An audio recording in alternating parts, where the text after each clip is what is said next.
and the Holbeck-Woodhouse turnoff. In the West Midlands, the M5 northbound long delays, one lane closed due to a broken down vehicle at the link road to the M6 North carriageway. Congestion to before Oldbury at junction 2. Hertfordshire, the M1 northbound, one lane closed due to a broken down vehicle. From junction 9 at Redbourne to junction 10, the A1081 Luton Airport Spur Road. You can stay up to date throughout the day by visiting our website, gbnews.com. Crash Law 24 sponsors GB News Traffic and Travel Report. You could be the next big winner of the Great British Giveaway, as we have an incredible £17,777 in tax-free cash to be won. Cash that you'll be able to spend on anything you like.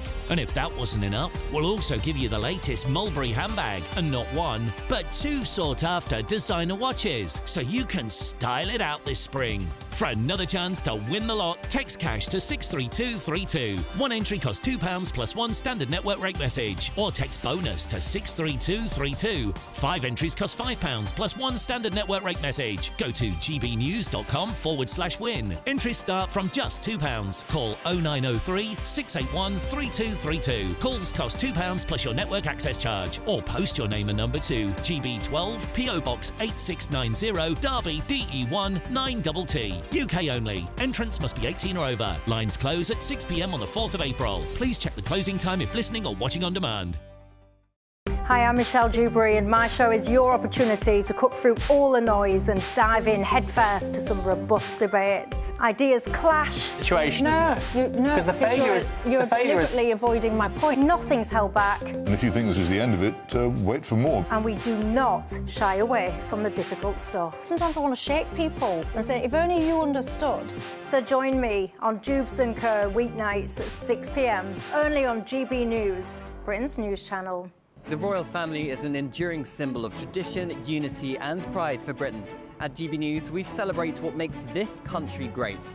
In our new royal newsletter series, you can join me, Cameron Walker, for Inside the Palace, an exclusive look every week that takes you beyond the gates and brings you the very latest from those at the heart of the monarchy.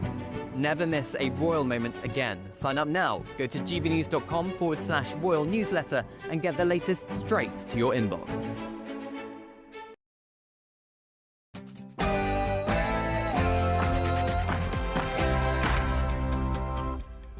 Hello there, it's 6 o'clock. I'm Michelle Dewberry, and this is Dewbs & Co. Coming up tonight, we've spoken a lot about welfare reform recently, including what to do about the amount of young people that are not in work, training, nor employment. So it seems get them to join the armed forces is the answer. Now, I've said it before and I'll say it again. I fear that we seem to be inching closer to conscription in this country. What do you think? And JD Vance says that we have become a lazy nation with stagnating economy because of our obsession with immigration and cheap labour. I can hear lots of you at home already going, yes, I make the man right. But do you disagree with him though, or not? And take a listen to this. I've got to see them grow up, even though they have thrived, and I've made sure that they have thrived.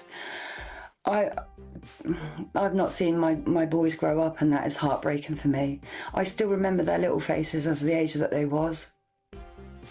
Oh, goodness me. I spoke to a remarkable woman tonight, Tina Nash. Her partner gouged her eyes out, and now he has been moved to an open prison, which means that Tina, the victim, is now absolutely terrified that he's soon to be released, and she says he must never be so.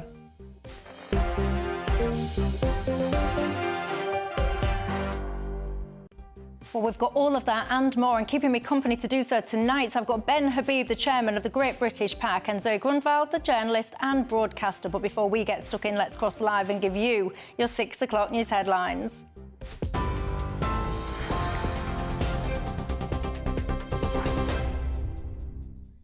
Michelle, thank you. The top stories. US President Donald Trump says he discussed Russian and Ukrainian requests and needs for a peace deal in an hour-long call with the Ukrainian President Volodymyr Zelensky.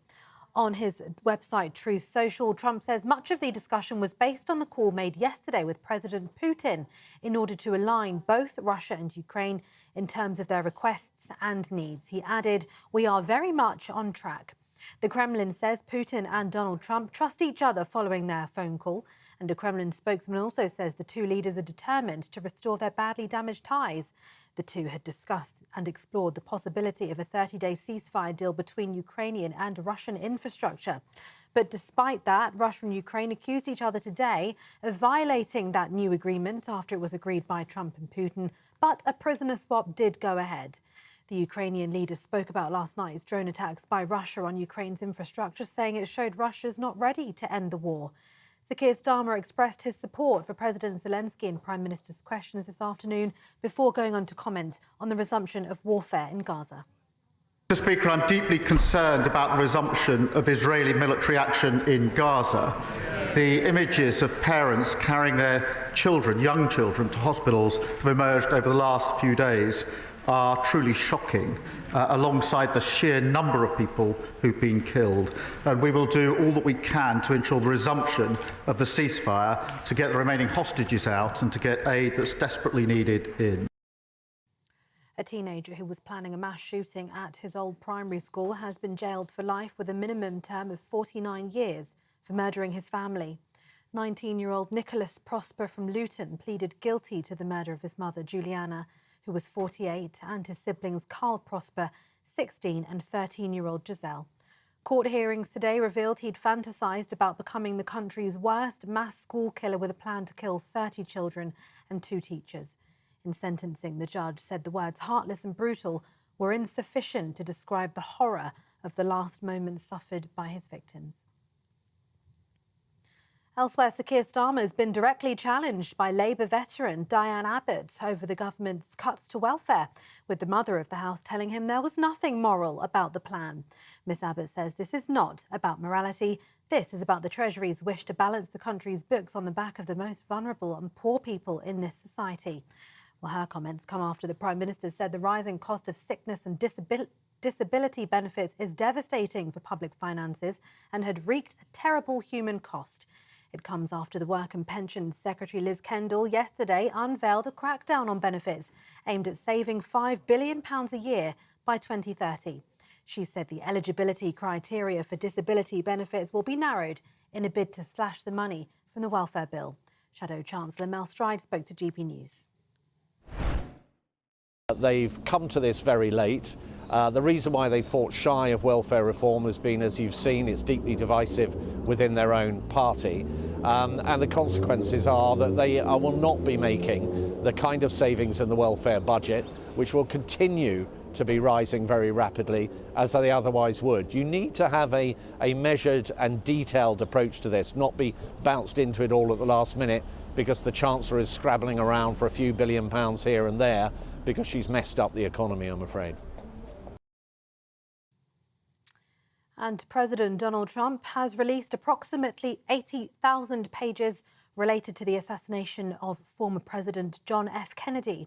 Thousands of documents, including typewritten reports and handwritten notes, have been set live by the US National Archives after Trump signed an executive order to declassify the federal records relating to the 1963 assassination. Experts have warned they do not expect the release to overturn the long understanding of what happened or to present any earth-shattering reveals. Commenting on this, the US president says people need to make up their own minds on the case. Those are the latest headlines for now. More from me in an hour. For the very latest GB News direct to your smartphone, sign up to News Alerts by scanning the QR code or go to gbnews.com/alerts.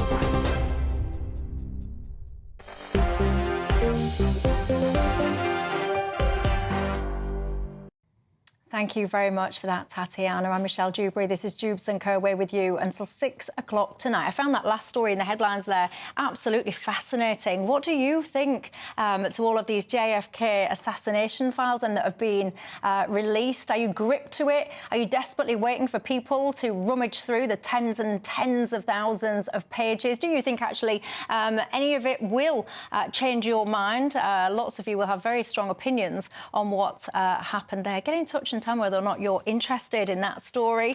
Or you might actually just think, you know what, let sleeping dogs lie. Get in touch. Tell me your thoughts alongside me tonight, ladies and gents. I've got Ben Habib, the chairman of the Great British Park, and Zoe Grunwald, the journalist and the broadcaster. You're very welcome tonight, both of you.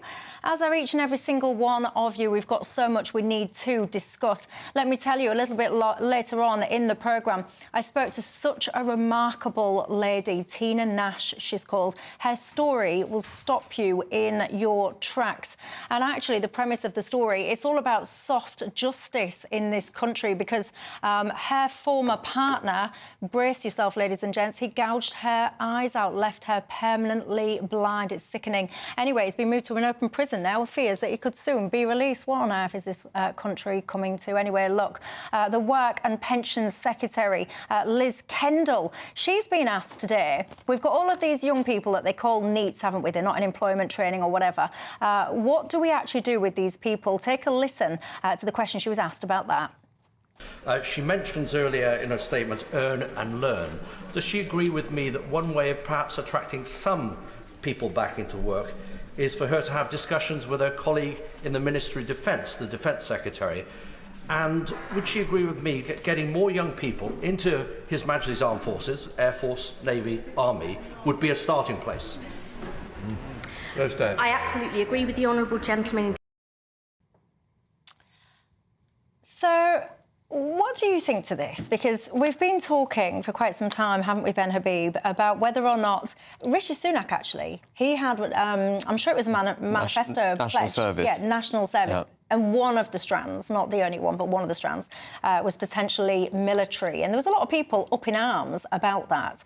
But do you think this is perhaps a solution or not? So, I'm a great believer and proponent of increasing our defence spending. We've allowed our military to be hollowed out, and at the same time as we've hollowed it out, we've intervened in foreign countries where perhaps we shouldn't have been, and we're now threatening to intervene on the ground in Ukraine. And in the absence of a military or a wealth, frankly, of the nation that can cope with that kind of intervention, I think we've got to be very, very careful. But notwithstanding all of that, I don't think it's a brilliant place to start by sort of pushing youngsters into the army. The army now, as I mentioned, is a depleted form of its former self. And what we need is the army to be organically grown with the best of the country joining the army and the Air Force and Navy because they want to join, because they want to defend the country, that they're capable young people able to do that which is required of them. And I fear that with our depleted status, if we're pushing people who would otherwise really not want to be in the military into the military, we're just going to create a problem for the military itself, which, because of its depleted status, won't be able to cope with the management burden that it would effectively get by taking on all these people who don't want to be there. Well, what we've really got to do is find a proper private sector which, promote the private sector, reduce taxes on the working class, reduce taxes effectively on young people because they start with very low wages, and make it more appealing to go to work more generally, rather than trying to use the state again as a mechanism by which you deliver young people into work. Are you in the armed forces? Let me ask you to get in touch because I'd be fascinated to hear your perspective, because I know at home that loads of people will be getting in touch now. You'll be saying to me, Michelle, what a great idea. I don't know, don't let them lounge around, get them in there, get them taught some discipline, self-respect and all of that stuff. So I get it, I get the principle of that, but the practicality of actually getting people that don't want to be there to actually adhere and all the rest of it, isn't it going to be potentially counterproductive? I'm just intrigued as to how it would logically work. What do you think to it, Zoe? Well, actually, Michelle, I was in a classroom earlier today talking to some young people, and I was actually really blown away by how intelligent, thoughtful they were. And actually, we did talk a little bit about national service, just as an example of a policy that the government had previously been talking about that would potentially impact them. And it was really interesting to hear their take on it and their take on politics and how it impacts them. And I think what is really clear is that you have such a capable group of young people in this country who really are actually quite politically connected and do care about society and community, but they feel disenfranchised by a load of political decisions that have been made over the past decade or so that have made life more difficult for them. You touched on low wages, Ben, and as an example of things that do impact young people. But of course, there's also the housing crisis. There's also student debt. You know, there is a dearth of educational opportunities, low wages, all these things that I think make the future feel quite bleak for young people. And obviously the reasons behind the high levels of NEET that we have are quite complex. But I think one thing we do really need to tackle is how do we actually empower young people and make them feel a part of their society and a part of their community. And I don't think punitive sort of stick policies over carrot policies, that is pushing people into the army or pushing people into futures they don't want to be in, is the answer. I think that will just encourage disenfranchisement. I think we need to work on making sure our young people feel more politically connected, more connected to their futures and their communities. And I think empowering policies are the way forward here, not more of these kind of politicians talking about what can we do to get kids off their sofas and into the military, for example. But don't you think some young people need a little bit of a harsh dose of reality? So, I mean, you're talking about, you know, futures and careers that they might enjoy and all the rest of it. But for many people in society, their career, well, probably won't even call it a career, a lot of people have a job. They have to go to work, literally, just to put food on the table. They don't like their job, they're moan and groan about their job, and they can't wait until their working day and working week is over, quite frankly. And that is the reality for a lot of people. And I worry sometimes that there's a lot of young people that have kind of grown up around social media. They see all of these daft influencers who make out that they get all of this stuff really quickly and instantly when they don't. And actually, a lot of young people have got misaligned expectations, actually, about the world of work and how rewarding, potentially, it may be or not. I mean, I think there probably is a portion of young people who, as you say, maybe have those views, but I think that is a bit of a generalisation, and I think it is a bit unfair when you think about the sort of circumstances that young people are growing into. You know, I'm talking specifically about these needs. I'm talking about when you've got a young person, so you're not in your training, you haven't got a job, you're not going to university. So what are you doing then? Well, some of them might be, but that doesn't mean they all are. Because if they are, they're not a NEET then, are they? Because that group of needs, they specifically, they're not, the N stands for not. They're not. Well, we know that some of them are. We know that there is a mental health crisis amongst young people. There is trouble accessing. But it is true, and there is trouble accessing children and adult mental health services across the country. We know that. We know that the NHS has really long waiting lists. There's about 1 million of these young people in this category, aren't they? But you also have to remember that young people are disproportionately affected by insecure work as well. You know, they're more likely to be in insecure work. They're less likely to be able to afford housing. You know, there are lots of issues facing young people, which I do think contributes to this poor mental health. Now, of course, there are people across all age groups in society who, you know, might just not want to work and might be in some way gaming the system. But I think when we talk about those, we sort of over-represent that voice. And even if that is the case, should we not think about how we re-engage those people? How do we get them feeling like they want to contribute back into society? And clearly, punitive policies and talking about them as if they don't have a political stake isn't helping. It's just making things worse. Maybe I'm just being harsh. Zoe's saying, how do we engage them so that they want to? I would kind of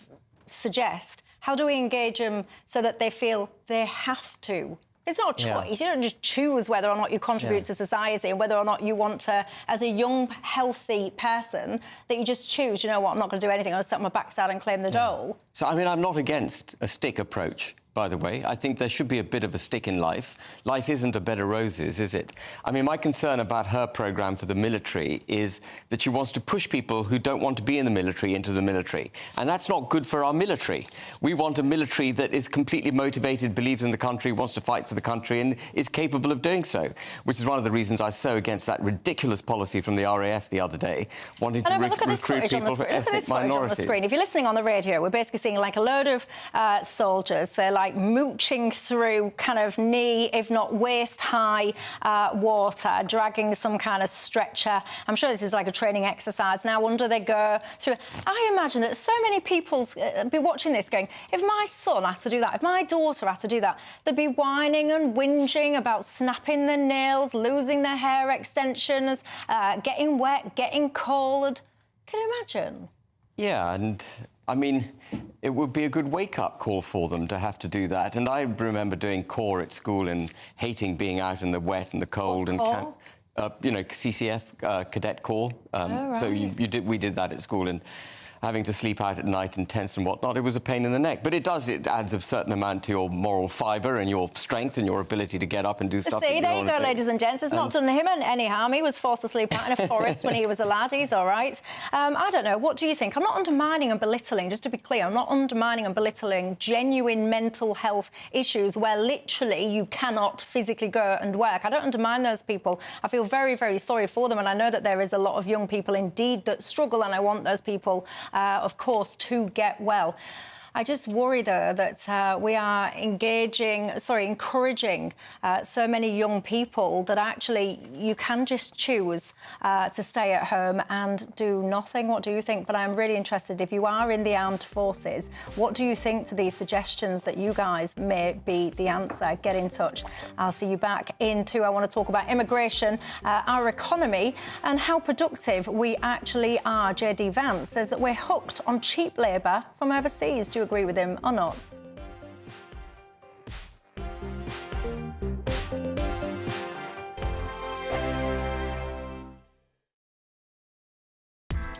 Join me, Nana Akwe, for an informative, interactive news programme with a difference. It's fun. No, he didn't say that, Dave. I'm so surprised. I think there's an element of truth to that. Join me from 3 p.m. every weekend, only on GB News, Britain's news channel. This is GB News, Britain's news channel. Well, taking care of your skin and body is one of the best ways to get in shape for the warmer days ahead. But what are the celeb secrets behind a glow-up? And what latest trends are the A-listers following to look and feel their best? Well, joining us now to share some of those secrets is the founder of Celebrity Skin Talk, Scott McGlynn. Scott, thanks for joining us. Thank you for having me. Hello. Right, so... Spill it. Here we go. All your secrets. Well, the main thing is hydration, OK? We've heard it so many times before. Having water daily is a must. I have 15 cups of water a day. It's a must. What size cup are we talking? Like one of these little ones? Well, the regular, you know, a bit more bigger than that. A bit bigger than that. Okay. Yes. Well, I knew you were coming, Scott, so Right. I came prepared today so you wouldn't tell me off. I've got my big bottle of water. Check it out. 2 of these a day. Yeah, and yours is time, which is really cool. Yeah, I like it is. It has all my times. I am slightly behind, but then I have been presenting a news show for the last hour and 40 minutes. So, so you're forgiving. So I'm cracking on. Aside from water, what else can we be doing to protect our skin? That's the thing that I'm really big on. I wear Factor 50 on my face every day. Really? Every single day? So even in the winter? Yeah. No matter what, because the UV is still coming through, isn't it? No matter what time of year it is. So it's so important. I'm 27 now. Give my age away on the telly there. But I'm 27 and I think skincare at a young age is so important. So please agree with me and say... Please tell me I'm doing the right thing. Hydration, what else do we need to do? Well, the hydration, the SPF is a good point, OK? So I'm Celtic all over. So I'm Welsh, Scottish, Irish, so me and the sun do not go on. Likewise, So I'm always a 50 person anyway. If it's raining, snowing, whatever the weather, still wear your SPF. It's a must. And people do not know that the UV rays from our phones, our flat screens, TVs, this is aging us. GB News, the People's Channel. I'm Christopher Hope. From pop stars to politicians, I'll interview anybody in a pub who's got a political opinion. Join me every Friday on Spotify, Apple Podcasts, YouTube or gbnews.com, or wherever you get your podcasts. This is GB News, the People's Channel. This is Britain's Newsroom, where your voice matters. It's just astonishing. With expert analysis and honest opinion, we don't just keep you informed. We bring you unique perspectives you won't see anywhere else. Can't argue with any of that. When the news happens, it happens here. On Britain's Newsroom, weekdays from 9:30 a.m. Only on GB News.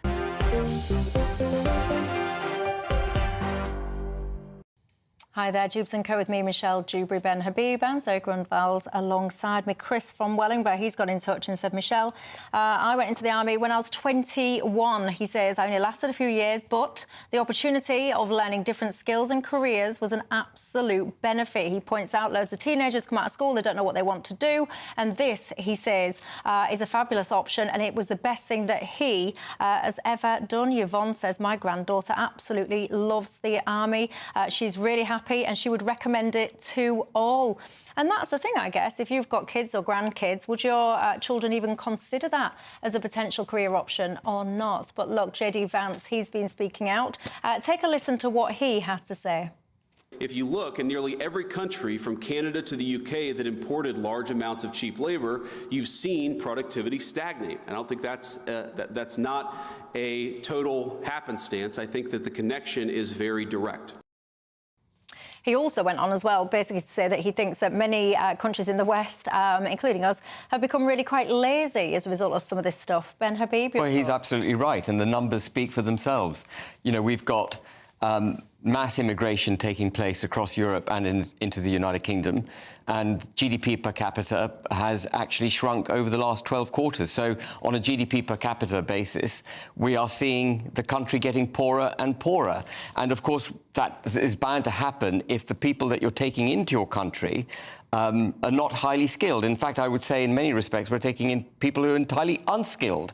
And we discovered the other day that 1.5 million people who've come to this country who are not British citizens are actually on benefits, taking something like, the estimate given was 7.5 billion. Actually, I think the estimate's more like 10 billion by my own calculations.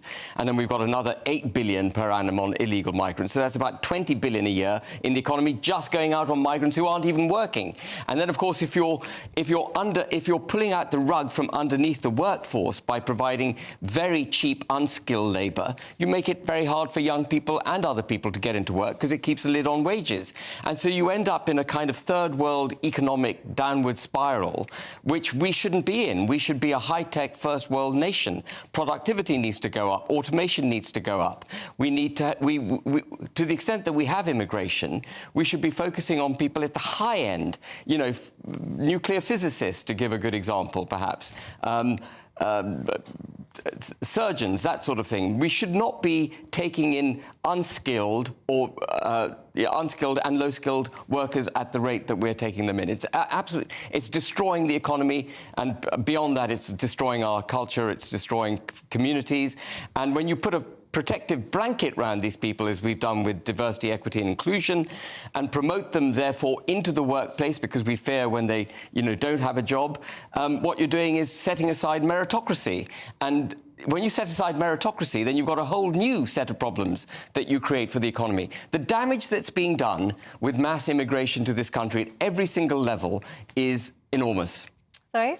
Well, I actually think one of the reasons the UK has such historically low levels of productivity is because we've had such a lack of investment from both the private and the public sector. I mean, if you look at our infrastructure in this country, it's appalling. It's Victorian, it's barely been invested in.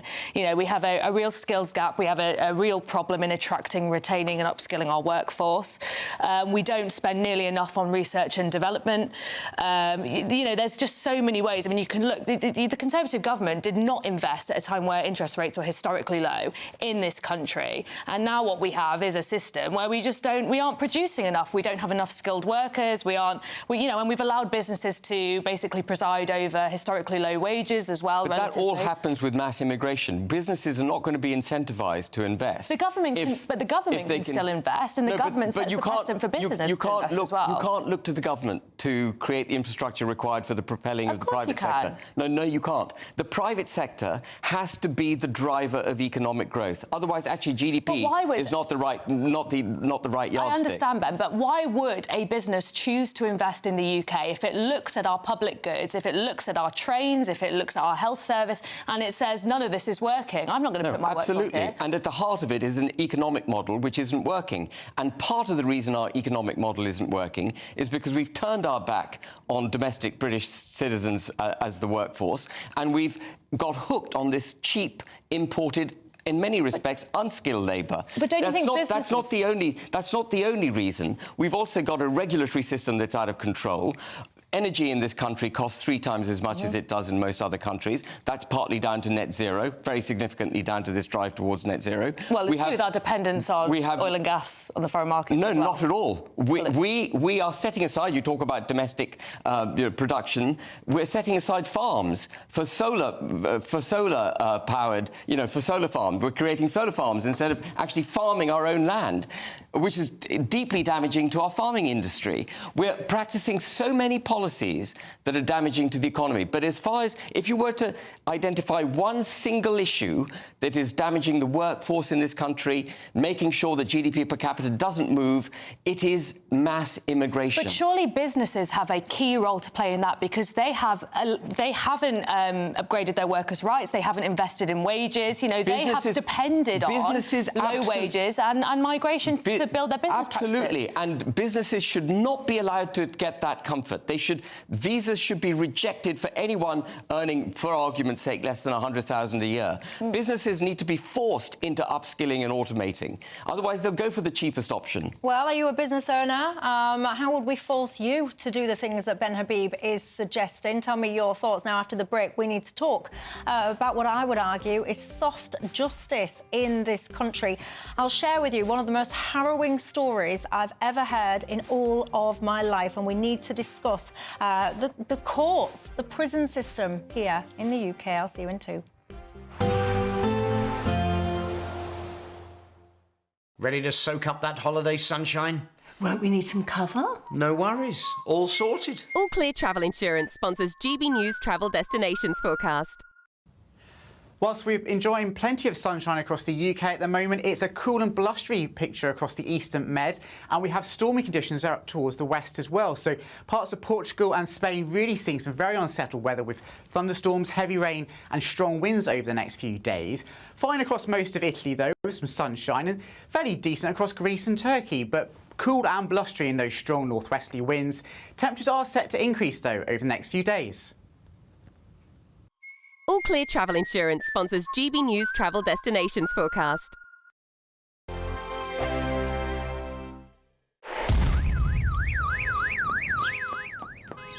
Crash Law 24 sponsors GB News Traffic and Travel Report. The latest GB News Travel. Good evening, I'm Samantha Dean. In South Lanarkshire, the M74 northbound's partially blocked, queuing traffic due to an accident at junction 11 where it meets the B7078. Cookney in Nottinghamshire, the A60's closed, slow traffic due to an accident between the Holbeck turnoff and the Holbeck Woodhouse turnoff. In the West Midlands, the M5 northbound, long delays due to an earlier broken down vehicle. That's at the link road to the M6 north. Hertfordshire, the M1 northbound, one lane closed due to a broken down vehicle from junction 9 at Redbourne to 10 Luton Airport Spur Road. You can stay up to date throughout the day by visiting our website gbnews.com. Crash Law 24 sponsors GB News Traffic and Travel Report. It's Patrick Christie's Tonight, and here we do things differently. It's explaining the absolute madness of this, doesn't it? It's explosive. I mean, this is very good. It's lively. 850. Your government sat there, Sean, and it did nothing. It's controversial. And the Middle East has been in turmoil since before I was born. It's everything you need to kickstart your evening. Everyone's had their Weetabix tonight. I love to see it. That's Patrick Christie's Tonight, weeknights from 9 p.m. Only on GB News, the People's Channel, Britain's news channel. Mornings don't have to be tiresome, especially if you have the right company. Wake up to news as it happens, opinion and debate, and of course, a little bit of entertainment too. Because when the kettle's on, we're on. That's Breakfast on GB News, a show worth waking up for. Every morning from 6 a.m. Only on the People's Channel, Britain's news channel. We'll spread the news, you spread the word. Hello everyone, Patrick Christie's here with an exclusive opportunity just for you, our incredible GB News viewers. We're giving you the opportunity to win a VIP studio tour right here at GB News HQ. Plus, you'll also get to meet yours truly. It's easy to enter, just head to gbnews.com/community competition and follow the easy steps. Don't miss out, enter now, and I'll see you soon at GB News. Full T's and C's apply. The royal family is an enduring symbol of tradition, unity and pride for Britain. At GB News, we celebrate what makes this country great. In our new royal newsletter series, you can join me, Cameron Walker, for Inside the Palace, an exclusive look every week that takes you beyond the gates and brings you the very latest from those at the heart of the monarchy. Never miss a royal moment again. Sign up now. Go to gbnews.com/royal newsletter and get the latest straight to your inbox.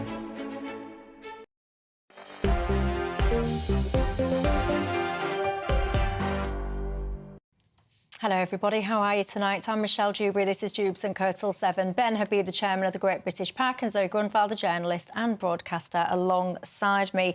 Lots of you getting in touch about that story, about whether or not the answer to the young people that are unemployed or not in training is to join the armed forces.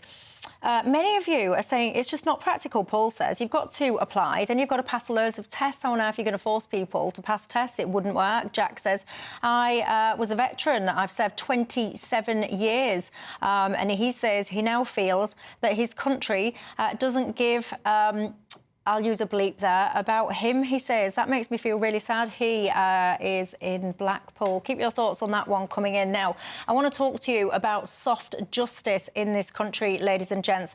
And the reason I want to talk to you is because I spoke with one of the most inspirational ladies I've ever spoken to today. Her story will stop you in her tracks. Ladies and gents, this is Tina Nash. Basically, I met Shane Jenkin back in 2009. Basically, he was very, very sweet to me for the first, I'd say 4 or 5 months.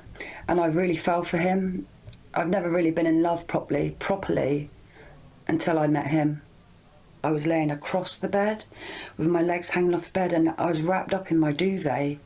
And I didn't know what was going on, and I was making all these weird gargling noises, like guttural noises coming from my throat, and there was really weird noises. I've never made noises like that before in my life. I didn't know what it was. I now know that was the death chant, but at the time I did not know that. And next thing you know, I had hands through the duvet start strangling me, and I couldn't protect myself because I was wrapped up in the duvet where my arms were beside my side as well. I couldn't breathe. There was no air coming in. I didn't know I was blind. I didn't know he'd beaten me up. I didn't know anything. All I knew was he strangled me and I don't know why. I didn't know what was going on. I couldn't scream for help because I didn't have a voice. That's the thing. I couldn't scream. I didn't know what was going on.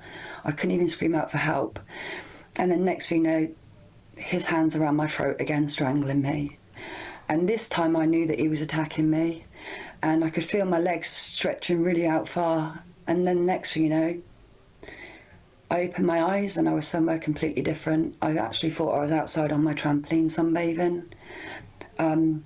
I could see black underneath me, and I looked up and the sky looked like white with really like blue and pale pink colours in it, and everything had a golden shimmer to it. And all of a sudden I really relaxed into myself and I was like, oh wow, this is nice. Tina, you're saying that you're blind. For any of the viewers that are not aware of your story, what had he done to you? He'd come in, he'd beaten me unconscious. My head was twice the size of what it should have been, broken nose, broken jaw. And basically when I was unconscious, he gouged my eyes out with his bare thumbs. I didn't know that I was blind until basically on that third time that I come back round after he'd knocked me unconscious. When I come back round, I knew that he was trying to kill me then. That is when I knew what he was doing. As I was sat up, he told me, as I was sitting up, your eyes are hanging out your head, you're blind, you're never going to see your children again, and this is all your fault. And as he's told me that, I've sat up on the side of my bed, and then I felt my cheek like that, and my eyeball was down here, resting on my cheek. So tell me then, when it came to your sight then, have your eyes recovered? Can you see anything anymore or not? I haven't got any eyes. These are glass eyes. They're not even real. They're glass. He was sent to prison, wasn't he? He got a life sentence. Yeah. With a minimum, of 6 years minimum term. And that was in 2012? It was, and the judge said that he had to prove himself fit on a landing for 6 years with no medical intervention before he is even accepted to be allowed out on the streets. This has not happened. Goodness me. And am I right now in thinking, Tina, that he's essentially in what most people would know to be an open prison? Yeah, he's in Cat D. Yeah, he got moved on the 20th of February this year. And He won his parole board on the 12th of November 2024 last year, and he got moved on the 20th of February to open Cat D conditions. I didn't even know that he'd even been moved to Cat B conditions when I found out on the November the 12th. Because when they told me, my victim contact liaison officer rang me and said that he's just been awarded Cat D, and I went, excuse me? I said, what about Cat B? And she said, he's been in there for 1.5 years, and I went, pardon? I said, and no one's even told me. He should not be getting out. With his history and what he's done to previous people before he's even done anything to me, this man should not be allowed out on the streets. I don't know how he slipped the net here. I'm waiting to go into a trauma rehab, and I've been waiting for a whole year, and I've just found out on Friday that I've been given my application and it's been accepted. Whilst that man has been in there getting every single bit of help that he needs, I've had to all I've had is a little bit of counselling. That's all I've had. My children, I said, I'm their mother. I'm here to look after them. They're not here to look after me. I'm not having it.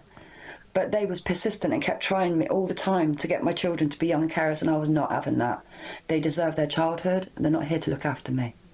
And Shane Jenkins said to you that you'll never see your kids again, and it makes me feel so upset, and it sickens me, because he was right. You never did see your children again. And I've never got to see them grow up, even though they have thrived, and I've made sure that they have thrived. I've not seen my boys grow up, and that is heartbreaking for me. I still remember their little faces as the age that they was. I do apologise if any of that content upset viewers. I know it can be very distressing to hear and see that, but I also feel it's very, very important that we all understand the kind of people, monsters that are in prison who are potentially soon to be released. I know domestic violence affects so many people in this country, and I do just want to say, if you are a woman that's experiencing domestic violence, you can go to, there's a great organisation, womensaid.org.uk. They can help you, and also men are often the victims of similar domestic abuse. If you are, you can go to mankind.org.uk. Again, a hugely supportive organisation. Now, there's a full version of that interview with Tina on our YouTube channel, and I'll post that as well myself on my social media after this programme. She's a remarkable lady. She used to be a DJ. She used to be so full of life, and that threat that he said to her sticks in my mind. It'll stay in my mind forever, saying, you will never see your children again because of you, your fault. These are never, ever the faults of the victims, ever. Tina, she's terrified. She's absolutely terrified. She's terrified for her life. He's now in an open prison, this man. He's allowed to go out, perhaps, potentially, and go and get work. He could potentially, in open prisons, you're potentially allowed out to do, I don't know, educational things. You're potentially allowed out if a member of your family becomes seriously ill. It's absolutely appalling. She's got 2 petitions running to try and stop the release of this man. Again, I will send the links to that. She's also got a GoFundMe running because this lady's life, it's so hard. She's trying to get extra security for her property and so on. She barely even leaves the house now. She's so afraid. And if you're interested in that, you can go to the website, which is gofundme.com _Tina-Nash. But again, I'll link all of this onto the YouTube. It terrifies me that these kind of individuals are slowly working their way down the justice system and could be imminently released to the streets of Britain. This man has got multiple criminal convictions. People will always talk about and focus on, you know, overcrowded jails and all the rest of it. I don't care. I don't care about that. If you've got such overcrowded jails, stop locking people up for tweets and stuff like that then, and actually keep these people locked up behind bars. It blows my brain that he's working his way down to the open prison release route. Well, I completely agree with you, and I think this is one example of where this pursuit of the liberty of every individual as at the heart of British sort of regulatory thinking now is that even when it comes to the criminal justice system, it's the victims whose interests are set aside, and it's the criminals' rights that are protected and promoted. And in this guy's case, I don't think he should ever be allowed out of prison. You should forfeit your... You know, we talk about inalienable human rights. And this chap is no doubt benefiting from the culture that we've created, to which I referred earlier. But there's nothing inalienable about it. This man should have no rights. He should have no rights. They should be withdrawn from him. He should be incarcerated and the key should be chucked away. And we've got to stop thinking about the criminal justice system through the eyes of the criminal. We've got to think about the victims. And it's the same mentality, I'm digressing, but it's absolutely on point. It's the same mentality that allowed the gang rape gangs to get away with what they were getting away with, because we were so hijacked by the fear of challenging these criminals that we trashed the victims and we protected the criminals, and we do it time and time again. And we're doing it again with the Sentencing Council, saying that actually we should take into account people's backgrounds when we're sentencing them. Absolute madness. Zoe? I mean, I am really struggling to see why this man would end up in a lower security prison and would be allowed to walk the streets when the victim is was a victim of such violent depravity that has changed her life and her children's lives forever. You know, this was, by the looks of things, attempted murder. You know, he had already attacked her before. He'd been banned from pubs in his area. Before he blinded her, he was reportedly charged with breaching bail following an assault charge. He is a repeated danger to society. I think it's wrong. I agree. I think it's wrong. I don't see why he should be able to walk the streets. She is obviously terrified. If there's one thing we know about domestic abusers, is that this entitlement they have to their victims often means they do go back. They do continue to terrify their victims long after these events have happened. You know, I feel desperately sorry for her, and I think it's terrible that such a violent criminal should be able to walk the streets again and potentially terrorise his victim in this way. Yeah, and honestly, that interview with Tina is incredibly moving. And if you've got some time, I think it's about half an hour, you can watch that on the GB News YouTube, and I'll share that as well on my social media. It's just horrifying what goes on behind closed doors. You never really know, do you? But I echo anyone that's going through this. I'm telling you, and I speak from personal experience, that life can be different. I promise you that. And I know it might not feel it sometimes, but I've mentioned those organisations. Please don't feel any shame in asking for some help. And I will just say a Ministry of Justice spokesperson said that their thoughts remain with Miss Nash. Life sentence prisoners must pass a robust risk assessment before any move to open conditions. And we do not hesitate to move them back to closed prisons if they break the rules. I've got to say as well, he didn't just gouge that lady's eyes out. He held her hostage for 12 hours. Some of the things that man did to Tina, it is absolutely sickening. Again, if you want to donate and help support Tina, you can go to gofundme.com/Tina-Nash. She's a remarkable woman. I wish her all the best. And honestly, I think we've got things the wrong way around when it comes to justice systems in this country and prisons. Honestly, we could fill 5 hours talking about this, but for now, that's all I've got time for. Coming up after the break, there's been citizens' arrests attempted on water bosses. I'll show you that and discuss what on earth do we do to bring these companies back into some form of order. I'll see you in 2. Evening, welcome to your latest weather update from the Met Office here on GB News. Another chilly one tonight across the north, particularly so in Scotland, where there will be a frost, but generally elsewhere not as cold, and it is going to feel quite warm by the afternoon. This low pressure is going to mix things up for Friday and the weekend. But still, for most places, after a cracking day of spring sunshine, it's a dry and a clear night. A bit more clouds spilling north through the night over England and Wales, helping to keep the temperatures up. And there's some thicker cloud across the Northern Isles, maybe producing 1 or 2 showers. But most of Scotland staying dry and clear. That's where we will have a frost down to freezing, even in towns and cities, and rural spots like last night could be well below. But most of England and Wales staying above freezing, maybe parts of northern England just dipping down to 0, and potential for a little bit of mist and fog here and there also. But any mist and fog should clear quite quickly on Thursday morning. Still a small chance of a shower in Shetland, a frosty start across the bulk of mainland Scotland, but a sunny start as well. A bit more clouds across parts of Northern Ireland and England and Wales, but very patchy in nature. Generally, it is going to be another fine day with plenty of spring sunshine. And not as cold as recent mornings, certainly across much of the south. Through the day, not a great deal of change. As I said, any fog should clear. There'll be some patchy cloud here and there. The very small chance of seeing an isolated light shower developing. The cloud thickening a little in the Western Isles as the breeze picks up here too. But most places with light winds feeling quite a bit warmer than recent times. Could easily reach 20, maybe 21 across the southeast and even eastern coastal counties that have been quite chilly will be warmer than recent days. The breeze picks up a little here on Friday and we start to see a change with cloud thickening and some showers for Northern Ireland, perhaps South Wales and southwest England too. But again, many other areas dry and particularly Western Scotland looking pretty mild on Friday with temperatures in the high teens. Just feeling a bit cooler again on those eastern coasts. Bye for now. Join me, Nana Akwe, for an informative, interactive news programme with a difference. It's fun. No, he didn't say that, Dave.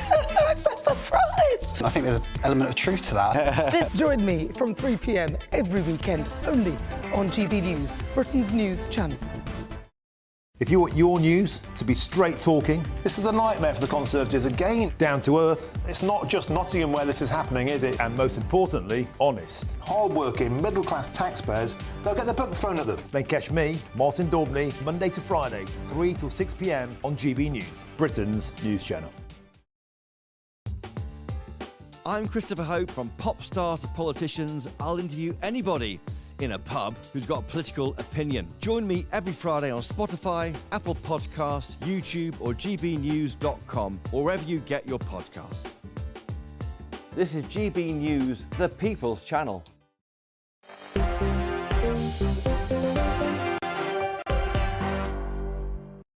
Hello there, welcome back. Michelle Dewberry, Dewbs & Co. alongside me, Ben Habib and Zoe Grunwald. Now, lots of us have, shall we put it mildly, frustrations with our water companies. They seem to push the bills up, and many of you would tell me, as you do regularly, that you feel that the service you're getting is not meeting your expectations. Again, to put it mildly, well, look at this. A group of green activists turned up at one water company's HQ today, and they decided they was going to perform a citizens' arrest of the bosses. Watch. I'm at the offices of Thames Water in Reading. We're trying to serve a citizen's arrest against the CEOs here. We've come here to make a citizen's arrest of Alistair Cochrane and Chris Weston because even our own PM is calling for prosecutions, and we've got indictments here from lawyers, all gathered from the public domain. We told them, asked them to come down. They haven't come down.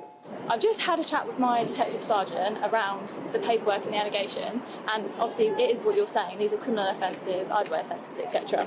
For us to investigate them thoroughly, one of the points to prove is that Chris Weston, the guy personally, he would have to intend to endanger people. That would be like the intention, the point to prove as the offences. Have you heard of oblique intent, where somebody may not have the intention, but they know the consequence of that action? That's a very serious thing to be guilty of. I do have to say, they didn't actually get very far at all. They didn't even get to meet with the CEO and the CFO, and the police basically attended and requested that they leave the property.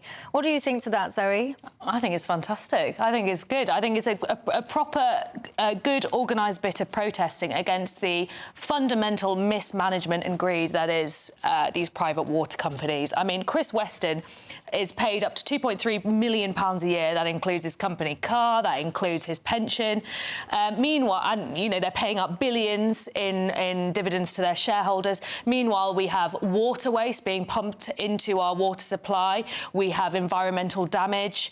You know, we have our more and more pollution, and we have rising prices.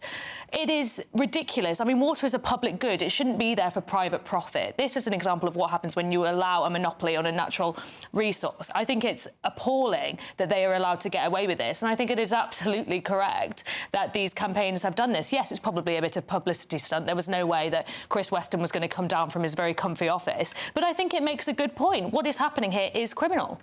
Benabib? I agree with Zoe. I mean, I think... you? Yeah, I do. That's I think there are certain industries, on the whole, it's the private sector, I think, that handles business better than anything. But there are certain industries, and water is one of them, which does not lend itself to being in the private sector because it's effectively a monopoly. It's a bit like railways. You have a monopoly, and then it becomes a game of whack-a-mole with the regulator trying to make sure that the very clever executives, who are extremely adept at avoiding fulfilling their regulatory obligations, it becomes whack-a-mole with them, and they're going to be one step ahead of Ofwat. So we've got a catastrophic failure of this company, both in terms of the infrastructure, to which you referred earlier, in this country not being kept up to date. I mean, they're still using Victorian pipes. We lose billions and billions of gallons of water each year because they haven't updated their infrastructure, because they'd rather pay dividends and pay themselves fat salaries.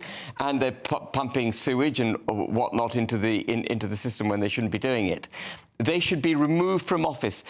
The problem here is the management. The management should not be allowed to remain in office. And I don't understand how, having driven the company to its financial knees, leaving aside their obligations to the people for a moment, having driven the company to its financial knees, the shareholders haven't moved to get rid of these monkeys at the top of the company. They should be out. Whether or not they should be arrested is a different debate. But, I mean, they really made their point, those women, and, you know, good on them for driving that point home. They did, and I'm just looking at you guys getting in touch at home, and I think this is quite a rare moment, actually. Unanimity. Yeah, we've got consensus between Zoe, Benhabib, which I never really thought would happen anyway, and you guys at home. And I don't imagine there will be any of these really, but if, I don't know, you do exist out there and you're happy with your water company, do get in touch and tell me who your company is and where you actually live, because I'm not really sure that many customers like that exist at this moment, which is a real shame, isn't it? Get in touch and tell me, though, because I always like a bit of positive news if you're out there. Look, the overwhelming thing that so many of you are getting in touch about tonight is that story that I shared earlier on in the programme about that very, very, very brave lady, Tina Nash. Lots of you, again, are echoing my concerns just about the kind of justice system that we have in this country.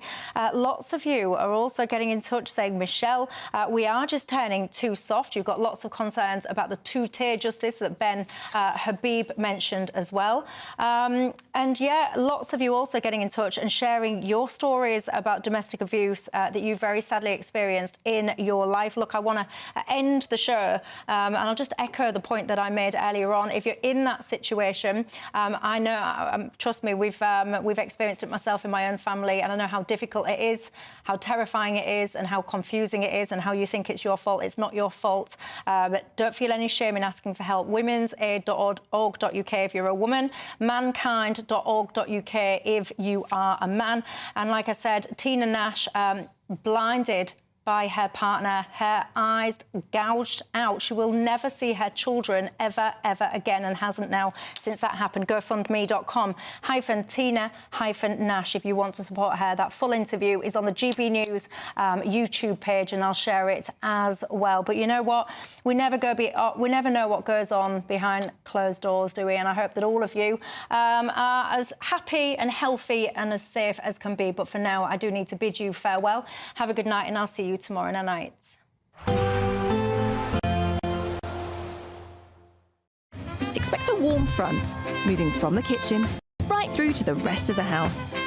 Boxed Boilers, sponsors of weather on GB News.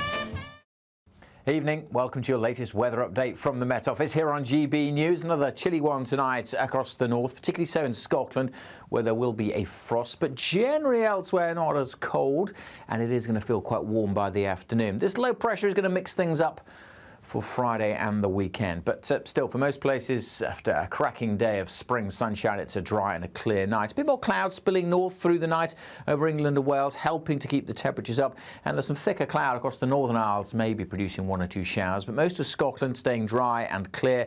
That's where we will have a frost down to freezing, even in towns and cities, and rural spots like last night, could be well below. But most of England and Wales staying above freezing, maybe parts of northern England just dipping down to 0, and potential for a little bit of mist and fog here and there also. But any mist and fog should clear quite quickly on Thursday morning. Still a small chance of a shower in Shetland, a frosty start across the bulk of mainland Scotland, but a sunny start as well. A bit more clouds across parts of Northern Ireland and England and Wales, but very patchy in nature. Generally, it is going to be another fine day with plenty of spring sunshine. And not as cold as recent mornings, certainly across much of the south. Through the day, not a great deal of change. As I said, any fog should clear. There'll be some patchy cloud here and there. The very small chance of seeing an isolated light shower developing. The cloud thickening a little in the Western Isles as the breeze picks up here too. But most places with light winds feeling quite a bit warmer than recent times. Could easily reach 20, maybe 21 across the southeast, and even eastern coastal counties that have been quite chilly will be warmer than recent days. The breeze picks up a little here on Friday, and we start to see a change with cloud thickening and some showers for Northern Ireland, perhaps South Wales and southwest England too. But again, many other areas dry, and particularly western Scotland looking pretty mild on Friday with temperatures in the high teens. Just feeling a bit cooler again on those eastern coasts. Bye for now. A positive outlook through the night will power through to a bright day ahead. Boxed Home Battery Storage, sponsors of weather on GB News.